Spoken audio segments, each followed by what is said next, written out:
it's great to be part of this very exciting day, so thank you for having me. I'm going to talk a little bit about measuring serious crime, which at first glance might seem fairly obvious, but is actually an area in need of some new perspectives. I'll start by telling you the old joke, because it's a bit like this. Many of you may have heard it, but bear with me, because I think it helps illustrate the point.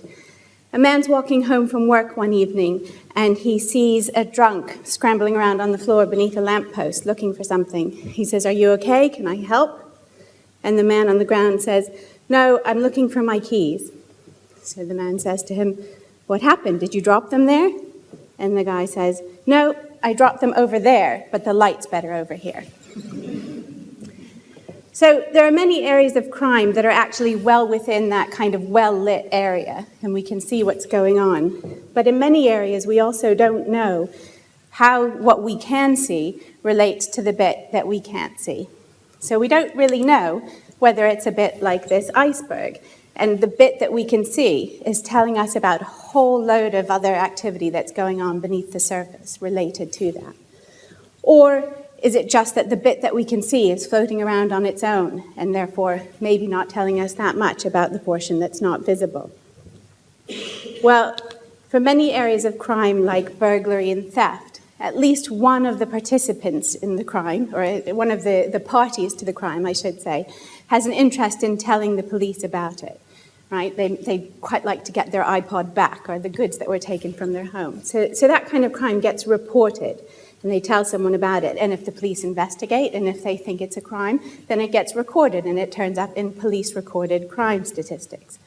But there are other areas where maybe there isn't somebody who wants the police to know about it, or maybe they're not in a position to tell the police about it for whatever reason.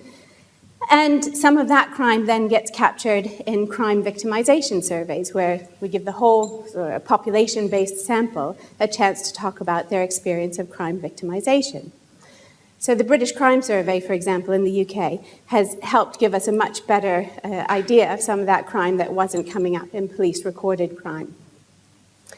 But there are yet other areas of crime where the person is not in a position even necessarily to be surveyed, or the numbers are small so that won't capture it in a population-based survey, and there's still new perspectives needing to be found. So I'll just give you one example of how that came about in a place called Cardiff, which many of you may be familiar with this example. A clever maxillofacial surgeon there called Jonathan Shepherd noticed that there were a lot of quite serious wounds coming into accident and emergency in Cardiff that didn't really look to him like the kind of accidents where somebody just fell down the stairs or walked into a door. They looked like the kind of accidents that they'd had a bit of help having, if you see what I mean. So that brings them into the realm of actually being violent crime. So he thought, well, these aren't being reported to police and they look like violent crime to me. I'm going to try to capture that information. So he asked the receptionist at Cardiff Accident and Emergency to just add a few little questions to the intake interview when people were brought in. Just took a few seconds. Where did this occur, and was a weapon involved, for example? 2 quick questions you can ask. And he then took that information and he pulled it together and he handed it over to the police in Cardiff. And they were able to, from there, build a much better picture of where violent crime was happening in Cardiff, and when, and how, and so forth. And the police were then able to use that anonymized data. It wasn't, breaching any privacy regulations or anything. They were able to use that anonymized data to better police, more strategically and effectively, Cardiff. And in doing so, in the subsequent years, they brought down violent crime by over 35%.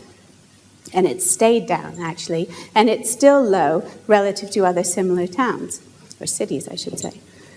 So that's an example of looking outside the light where the keys are, rather than just in the well-lit area, and I think that's a really helpful example. But there are still other areas of crime that may be especially elusive, for all kinds of reasons. Organized crime and illicit markets, for example, where you often have many people working together, often over a long period of time, often cross-border, so it may not even start out in the UK or in another country where you're trying to measure it, and it moves around. Very, very difficult to measure. And while we're starting to get a better sense of the scale of the problem with drugs trafficking, There are other areas, I mean, there's still a long way to go, I should add, but there are other areas like trafficking in human beings where the estimates just vary wildly, and we really don't have a very good sense of how much is going on. And the estimates vary wildly, I say, from, say, some NGOs and international organizations estimating in the millions of people trafficked globally, to the actual reports, which remain really at just a kind of small fraction of that. Now, this is an area where most of the parties to those crimes either have a keen interest in not being found or are certainly in no position to be able to help themselves be found, shall we say. So for me, that, as a policy researcher, that's when I start to think, maybe this is where we should really try and jump in. We've got very important pressing policy questions about where scarce budgets should be allocated and where the police should focus their efforts, for example, and very little information about how much of it's really going on and where and how it plays out in local communities, for example. So I began to think about what is the crux of the question, and it seemed to me that the real crux of the question is, can we measure things that are trying to hide? Yeah, so it sounds sort of obvious, but a lot of people said, well, it just can't really be done. If people don't want to be counted, if the crimes aren't going to come to light, how are you ever going to count this? Well, sorry, I pressed the wrong thing. There we go. So how do we measure things that are hiding, or can we measure them, and if so, how? We're here in Cambridge today, where there's a long tradition of excellence in the natural sciences, and there's also a good, healthy tradition of looking at things from new perspectives. So I thought maybe we could take some inspiration from the natural sciences. And hello, squirrels in the middle of the talk about crime. But anyway, so I'll tell you why we're looking at pictures of squirrels, because I thought biologists and conservationists actually, and people studying ecosystems, often have an interest in trying to measure things that are trying to hide. Okay, they're not necessarily, cross-border smugglers, but they are things that move quickly, are well camouflaged, often try not to be seen, and so forth. So I thought about the squirrel population in the UK, where you've got red squirrels, indigenous to the UK, grey squirrels that have been increasingly introduced to the UK, and it sort of looks like grey squirrels are starting to dominate the red squirrels. And there's a real question of whether red squirrels are being pushed out of their habitats, whether they're going to die out, become under too much pressure, and so forth. Well, if you wanted to really get some empirical answers to those questions and then decide what you want to do about it, if anything, you'd have to figure out how many there really are of each kind of squirrel and track that over time and see what's happening. And if you just try to do that by walking into a whole load of squirrel habitats, different forests and things, and trying to count them by eyeballing them, you'd have a bit of difficulty on your hands, wouldn't you? Because some of them are going to run away. You might double count some of them. They move pretty quickly.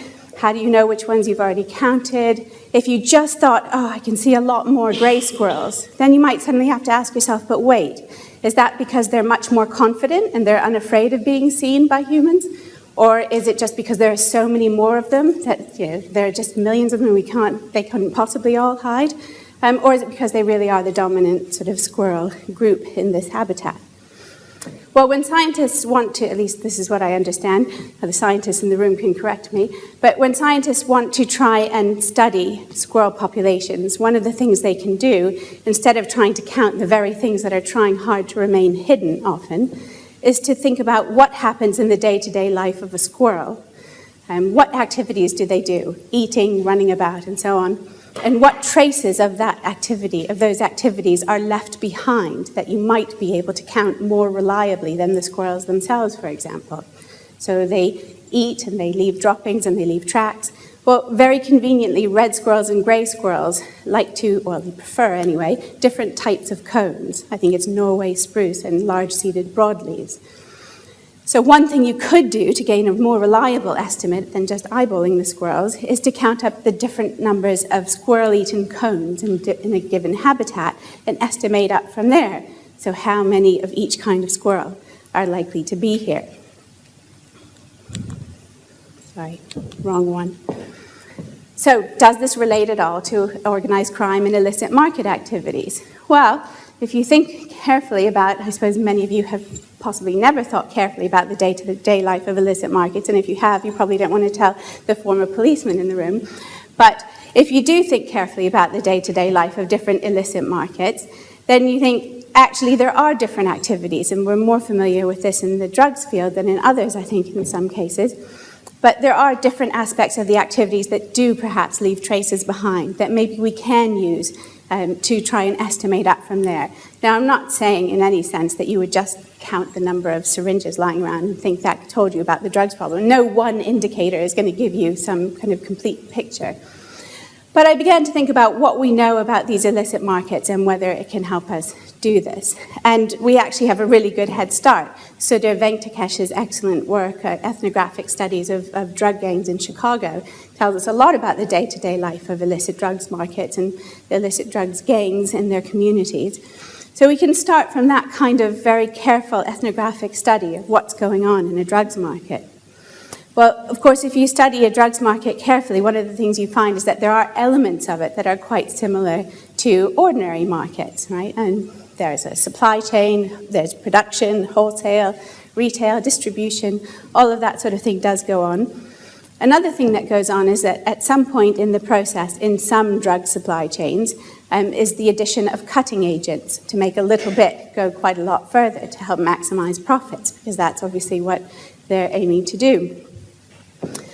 So I'll give you an example of where knowing that about the drugs trade could help give us a better sense of the measure of a drugs market and what's happening to it over time. And this is an example from an excellent scholar, friend and colleague of mine, Jonathan Calkins, who works on this field with me and others sometimes, who was looking at the case of Australia in the late 1990s and early 2000s. I forgot which century we were in for a minute after all the talk about suffragettes. So in the late 1990s and early 2000s, they were looking at the Australian heroin market, where it became increasingly clear that there was a pretty serious shortage of heroin coming onto the Australian heroin market over that time. And if there are any economists in the room, you'll be pretty clear that one of the ways that economists measure scarcity is by looking at price as an indicator. So when goods are scarce, you expect price to go up. Well, so they knew that heroin was scarce, and they looked at the street price of heroin over that 7 or so year period. And, well, that was kind of interesting because actually not that much happened to the street price of heroin over that time, according to the data they had on seizures and so forth. But if you go back to the day-to-day life of the drugs trade and thinking about one of the things happening being the addition of cutting agents, you start to think, oh, maybe there might be something else going on. And they started to look at all the seizures that they could get over that period, all the drugs, the heroin that had been seized off the streets in Australia over that period. And they forensically checked it for purity to see how much cutting agent had been added. And when they did that, if you removed the cutting agent, so you were just measuring the pure heroin instead of the street heroin that was heroin plus cutting agents, they got a rather different picture. So there you go with purity adjustment. And you can see that the price did go up gradually, and in fact then very dramatically over the period before starting to come back down again, perhaps because new supply routes were found and so forth. Anyway, that's just to give you really a couple of examples. There are several more promising examples as well, I think, in certain illicit trades of where we can use new information to try to give us some insights into what's going on outside the light or beneath the surface. I talked a little bit about the example of accident and emergency telling us about violent crime that we didn't know about before. And in fact, now there's going to be a national level data set that's where all accident and emergency departments are going to send that information to tell us more about violent crime in the whole country. And I mentioned the example of heroin where they looked beneath the sort of surface price at the purity adjusted price, and that helped provide a much clearer picture of the impact of scarcity on the heroin market. But there are still these areas, and especially human trafficking is one very live current example, where we really still don't have those kinds of measures yet. And in fact, there's very little funding or apparently interest, although everybody says they want the measures, they want to know how much of it's going on. But there's very little real attempt to get to that in much research that we're seeing at the moment. And these are very live questions, partly because, those of you who are aware in Cambridge, policymakers are trying to decide about things like, should they allow lap dance clubs to proliferate? Would the proliferation of lap dance clubs lead to more prostitution and human trafficking in a neighborhood, in a community? Or maybe it would lead to a decrease in it because it would provide a legal, regulatable outlet that would, bring it above the surface and make sure that it could be policed. The truth is, we simply cannot answer those questions, and they're questions that have quite serious consequences for a whole lot of people in communities, whether because they feel strongly about lap dance clubs or because they're trafficked or stuck in, exploitative relationships and prostitution or whatever else. So these are areas that still lie very much beneath the surface and outside the lamplight, and that's when my team of researchers and I really start to think this is something that we want to focus on and hopefully make some progress. Thank you.